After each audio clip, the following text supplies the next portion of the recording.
The state, by its very nature, has to lift up itself, it has to aggrandize itself. We're so geared in this country toward having the government help take care of us. It has to pass on to children the culturally dominant values of the time. Control follows money. Wherever government benefits are involved, the government has a right to demand proof. In many places throughout our nation, decades of hard-won battles for educational liberty have laid the foundation of unprecedented freedom to educate and disciple the next generation for the glory and honor of the Lord. Yet for all of God's providential care and blessing, there is a shadow passing over the land, the shadow of a Trojan horse that seeks to entice God's people back into the bondage of government control. Tragically, history is once again repeating itself as a free people willingly exchange their educational liberties for the shackles of government support and oversight. Programs like this exist because we are winning the war. These programs exist because states are losing money as we've acknowledged their failure to educate our children academically and their inability to disciple our children spiritually. And because we are hitting them where it hurts, they have to change and adapt. Now, this change and adaptation is completely unacceptable. And rather than saying to them, this change is unacceptable, we've taken the 30 pieces of silver and given them our children. When we started homeschooling, we didn't know any other way to homeschool than through the public school program. A friend that we knew that homeschooled showed us the whole system, said you go there to sign up, and that's what we did. Homeschoolers have the benefits of public educated students, laboratories, athletics, arts, etc. If they have the benefits, why should they be exempt from accountability? How could you turn that down if it's offered to you for free?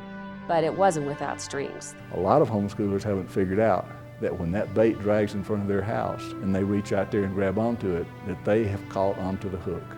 And that hook will drag them out of their home effectively and into the public net.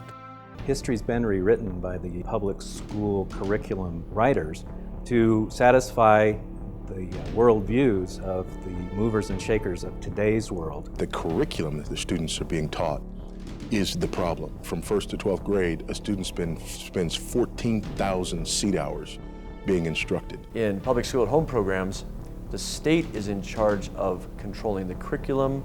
They're in charge of passing on culturally dominant ideas, values, and beliefs, whereas in home education, the parents decide what is important to teach to the children. It's a way to take back control over those children and their education and to force parents to teach things to those children that Christian home educators don't want to. There's discussion behind the scenes in Washington and in other state governments all the time. How can we end this? Well, the easiest way to do it is surreptitiously and carefully through programs like these. They don't seem to be harmful, they don't seem to be a threat, but they are a threat, and ultimately they could end home education, period, making it completely illegal all across the United States. Why add the government control? Why forfeit your freedom for a few free textbooks? There's a possibility that if the homeschool law is challenged in a particular state where a large percentage of families are involved in these virtual schools, we may not have the numbers to defeat a kind of law that any of us would not want, because we've lost the numbers.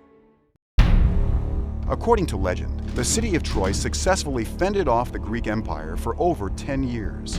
Then, against the wise counsel of a few, Troy was taken in a single night by guile and was defeated from within. We have opened the door and gladly invited the Trojan horse into our home. The only difference is that this Trojan horse is one that will take time to destroy us. So many people haven't even seen it unravel yet. It'll be generations before they understand the depth and the breadth of chaos that they've caused in their children's lives and in the lives of their children's children.